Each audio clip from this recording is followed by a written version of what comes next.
திருச்சிற்றம்பலம். இல்லக விளக்கது இல் கெடுப்பது, சொல்லக விளக்கது ஜோதியில் உள்ளது, பல்லக விளக்கது பலரும் காண்பது, நல்லக விளக்கது நமசிவாயவே. எல்லாம் வல்ல வழிபடு கடவுளாகி தண்டமில் கடவுள் தண்டாயுதபாணி கடவுளுடைய திருவருளையும், சிறவை ஆதீனம் ஆதி கூறுமுதல்வர் திருப்பெருந்தூர் ராமானுசனுடைய கூறுவருளையும் மனமையின் மொழிகளால் வாழ்த்தி வணங்கி அனைவருக்கும் இனிய தீபாவளி நல்வாழ்த்துக்களை முதற்கண் தெரிவித்துக் கொள்கின்றோம். தீபாவளி என்பது தீபங்களை வரிசையாக வைத்து வழிபாடு செய்வது. தீப ஆவணி என்பது அதற்கான பொருள். இன்று நம்மிடத்திலே இருக்கின்ற அறியாமை ஆகிய இருளை நீக்கி நல்ல ஒளியை பொருத்துவதற்குரியதாக இருப்பது இந்த தீபாவளி. தீபங்களை வரிசையைப் போல நம்முடைய உள்ளத்திலே அறியாமையாக இருள் நிறைந்திருக்கின்றது. அது ஆணவம், பொறாமை என்று சொல்லுகின்ற அகம்பாவம் உள்ளிட்ட எண்ணங்கள் நம்முடைய உள்ளத்திலே நிறைந்திருக்கின்றது. இந்த எண்ணங்களை நீக்கி நல்ல தெளிந்த சிந்தனையோடு நாம் இருப்பது இந்த தீபாவளி. தீபாவளி என்பதற்கு பல வரலாறுகளும் கதைகளும் உண்டு. நரகாசுரனை அழித்த நாள் அந்த தீபாவளி என்று சொல்லப்படுகின்றது. வடக்கே வெவ்வேறு விதமான வகையிலே தீபாவளி கொண்டாடப்படுகின்றது.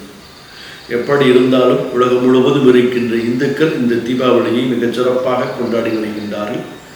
ஆகவே நாமும் இந்த தீபாவளியை இறைவனை நினைந்து கொண்டாடுவதற்குரியதாக இருக்கின்றது.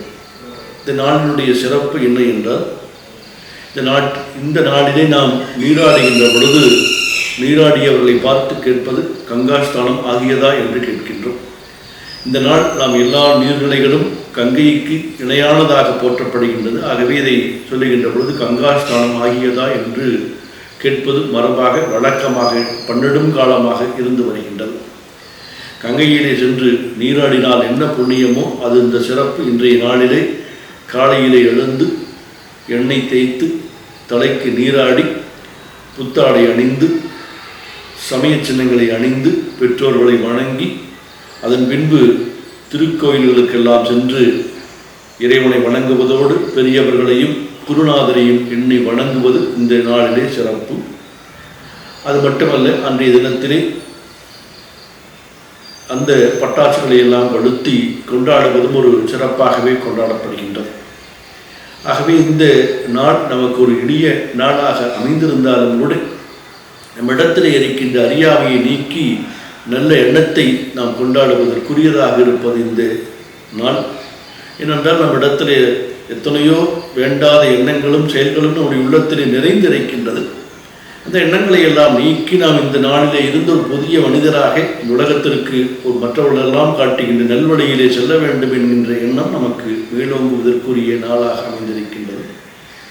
எல்லாரும் அவர்களுடைய ஊருக்கு சென்று குழந்தைகளோடும் பெரியவர்களோடும் சென்று இந்த தீபாவளியை கொண்டாடுவது ஒரு மரபு. ஏனென்றால் பல்வேறு ஊர்களுக்கு சென்று அவர்கள் பல பணிகளை எல்லாம் செய்து கொண்டிருக்கின்றார்கள்.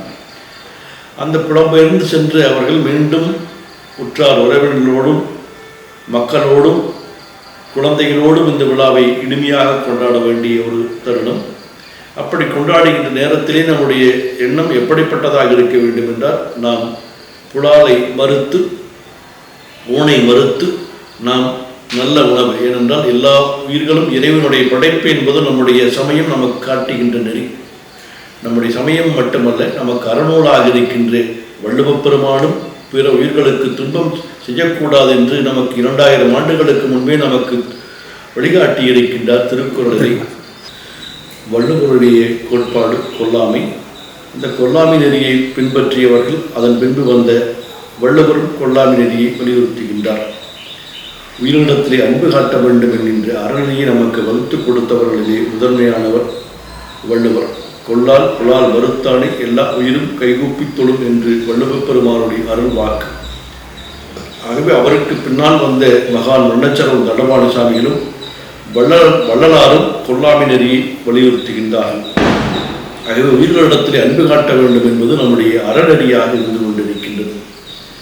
ஆகவே நாம் புனிதமான நல்ல நாட்களிலே உயிர்களை உதைத்து உண்பது நம்முடைய மரபல்ல, எப்படியோ இடைப்பட்ட காலத்திலே வந்துவிட்டது. ஆகவே இந்த புனிதமான இந்த தீபாவளி நன்னாளிலே எல்லாரும் பெற்றோர்களை வணங்கி பெரியோர்களை வணங்கி திருக்கோயிலுக்கு சென்று வழிபாடு செய்து புத்தாடைகளை அணிந்து நாம் இந்த புனித நாளை ஒரு பாதுகாப்பான நாளாக, பிற எண்ணங்களை எல்லாம் இந்த நாளிலே இருந்து விட்டு ஒரு புனிதராக இந்த நாளிலே நாம் மாறுவோமாக. அனைவருக்கும் மீண்டும் ஒரு முறை நம்முடைய தீபாவளி நல்வாழ்த்துக்களை தெரிவித்துக் கொள்கின்றோம்.